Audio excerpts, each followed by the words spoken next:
Hello, my stars, and welcome back to my channel. I'm Basil, and today I will be reading Breaking Glass Instead of Kicking Ass by Snoot Snoot Boot on AO3. This is a quick one shot. Now, here's the summary. Their hero course was hard, but admittedly, this year's first year had it harder than previous years. From the USJ attack on the training camp, these kids just couldn't catch a break.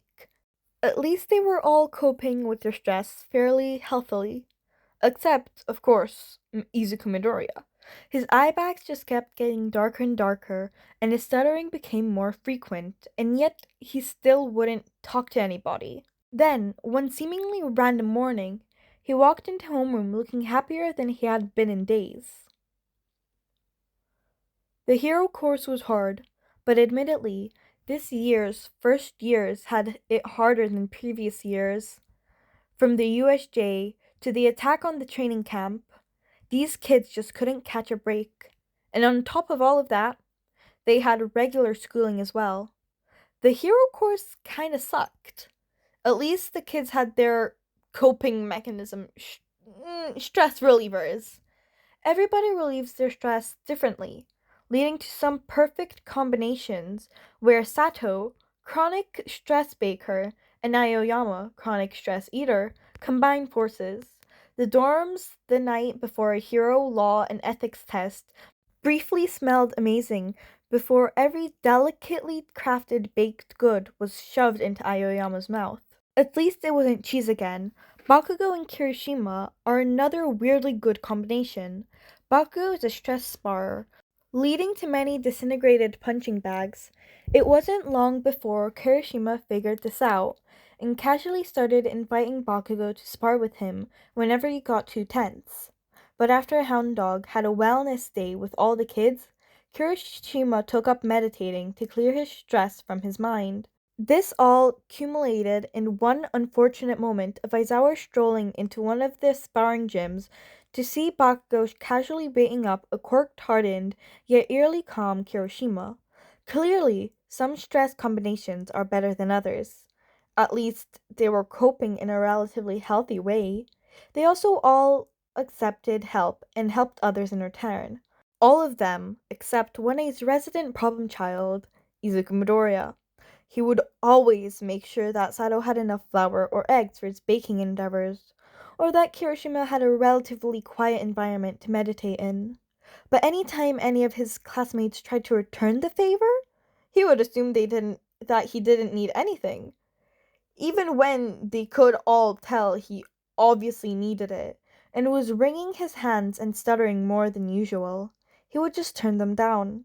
Then, one seemingly random morning, after he was clearly stressed the whole day before, he walked into homeroom looking chipper than he had been in days. Everybody was honestly a tiny bit flabbergasted. Bakugo was the first to call him out. "What the fuck happened to you, Deku?" Midori just stared back, confused. "What do you mean?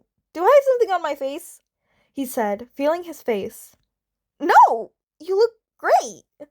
Uraka leaned her seat towards him. "And that's exactly the problem!" "I don't know what drugs you took, man, but I want some." Kaminari gazed at him with the eye bags of somebody who had been up late studying for the past 4 days. Midori just looked more confused. Aizawa chose the moment to silence the class to announce a hero laws and ethics pop quiz, causing Kaminari to slump into his desk and let out a muffled scream. This quickly became a pattern of Midoriya, mentally crashing for a couple of days, before magically returning with a happy attitude that could rival All Might's. And the most frustrating part was that nobody could figure it out. Everybody else actually did this revolutionary thing called reaching out for help. Who knows why? Midoriya was the only one who didn't get it. After a couple of weeks of his friends trying and failing to get him to talk to them, they gave up. They figured that as long as he eventually got better, they'd leave him be. This didn't mean that they weren't still curious as to how, though. What they didn't pay attention to was the slight increase of glass food products in the dorm fridge. Gone were the tin soda cans and plastic condiments. In came the glass soda bottles and glass condiment soy sauce. Ashido opened the fridge one night to see it filled with only glass containers. Everybody just sort of assumed that Yaoyorozu was just splurring on the class and getting the fancier stuff for her friends. When Ashido finally went over to thank her, she was denied. Well, I do agree that this is something that I would do. You are thinking the wrong person. She bashfully shook her head. I'm not in charge of the dorm groceries. That job is Midoriya's. It made much more sense to everybody after that explanation. Uraka had noticed that every time he went out for groceries, he'd come back looking lighter. So they came to the conclusion that his spurling on his classmates was what brought him out from his funk. Mystery solved, right? Aizawa had been concerned about Midoriya for a while, but the fact that he looked completely fine was the most concerning part. The kid went 2 weeks with almost no sleep from post-overhaul stress. All the students that were a part of the mission were understandably traumatized, and Midoriya was no different. But just 2 weeks after the mission, and one of the longest flunks the kid went through, he spoke to his magic fairy godmother and was magically happy again. It's concerning every time Midoriya goes through the cycle, but this time for sure takes the cake. There was no way in hell he is practicing healthy coping mechanisms. This is the final straw. He's going to have a talk with Midoriya.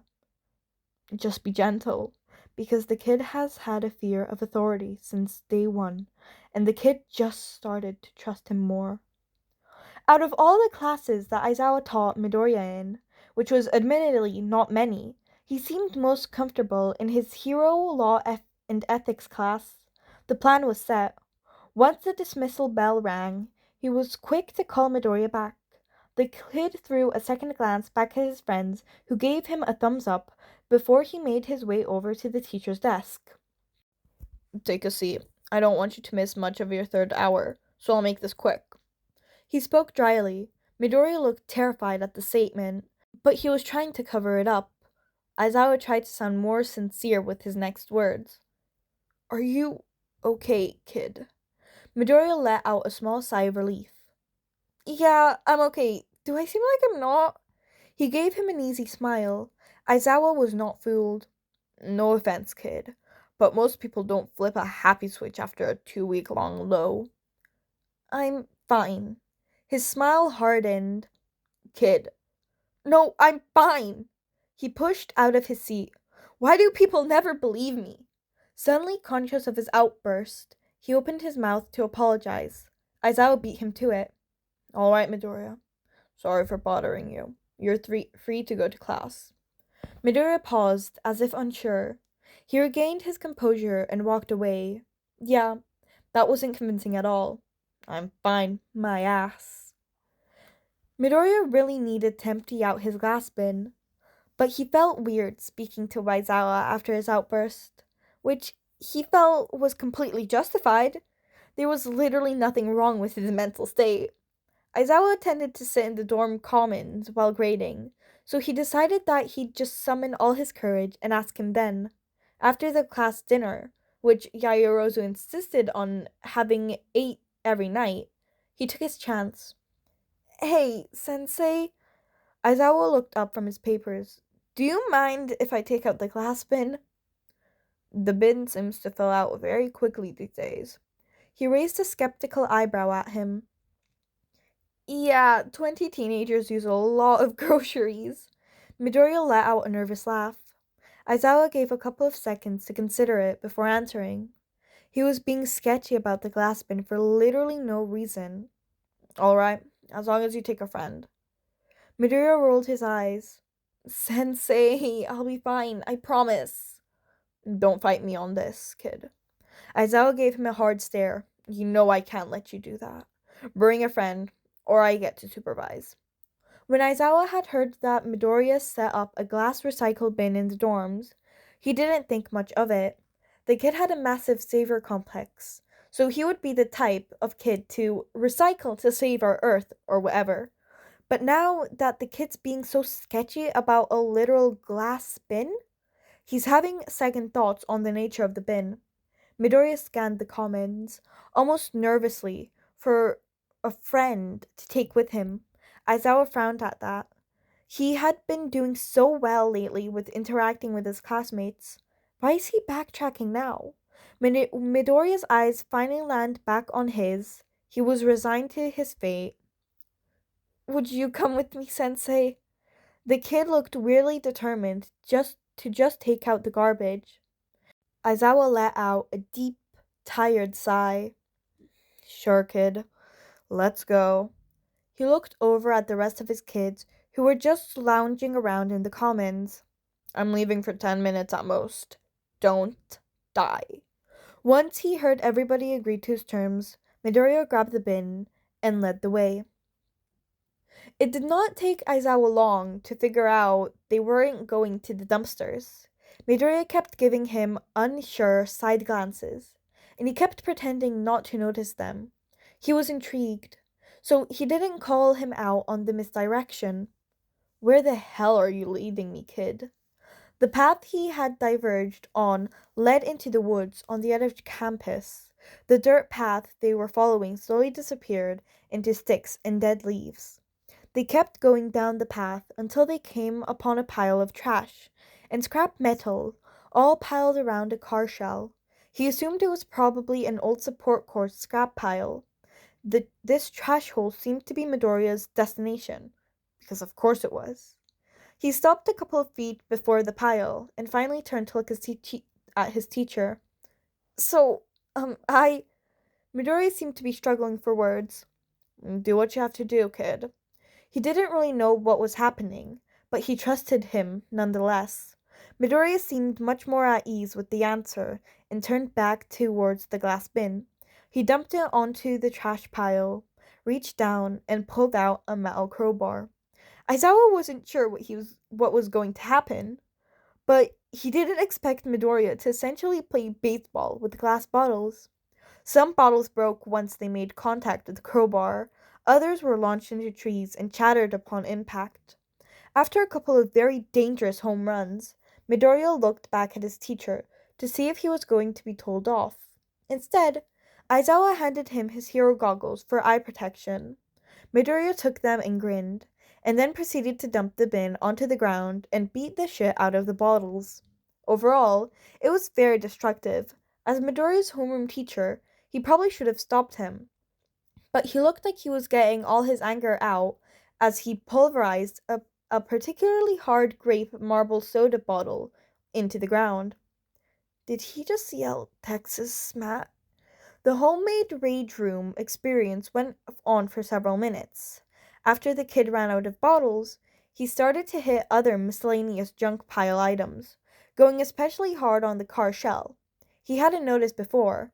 But now he was looking at the ground. It seemed to be coated in fine pieces of glass. This was apparently his go-to place for raging, and probably the reason his stress magically disappeared.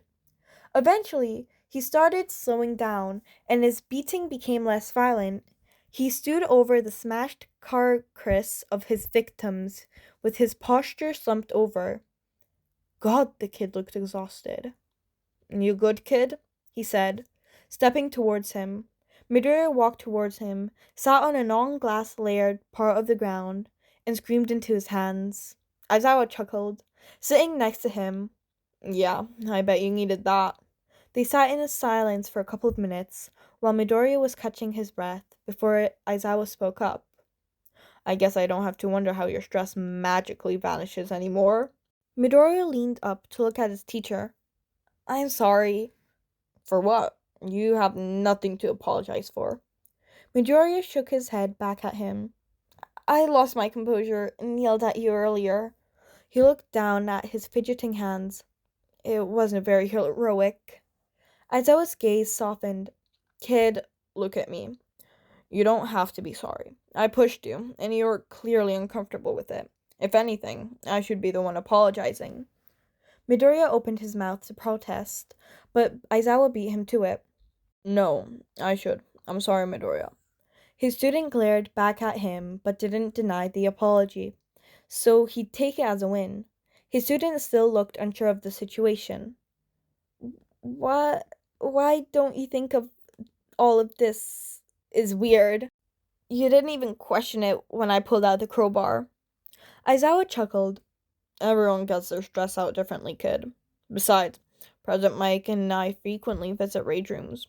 Would you think I'm weird for going? Midoriya very quickly shook his head in disagreement. Well, there you go. Aizawa began to stand and helped his student up. It's getting late. We better head back before someone burns down the dorms. Midoriya laughed harder than he had in days. God, these kids. If Midoriya saw Aizawa dumping 2 bags worth of glass bottles into the bin the next day, that was none of his business. Alright, my stars, that is the end of this one shot. I really hope you enjoyed. I can say that I did. And oh my god, I'm sorry for my lisp. I just got a new retainer. And this thing is a pain. It's so annoying. But yeah, I really hope you enjoyed this. I know that I did. I love the ways Izuku lets out his anger. Like goes on a random he goes on like a 2-week crash and then randomly just, oh look, I'm happy. Love that. I love these kinds of fic where Izuku has some of the craziest coping mechanisms. Like they're the best. They're always entertaining and fun. And I love Aizawa in how he just put more bottles in. But this is now the end of this, and if you guys have any recommendations for fics you guys want me to read, you can put them in the comments below or into the Discord server, because there's a specific channel for those. My socials and Discord server are down in the description, so you can go check those out. And I always love to hear your thoughts about the fics I read, so you can also drop them down in the comments. And I hope you're taking care of yourselves. Bye, my stars.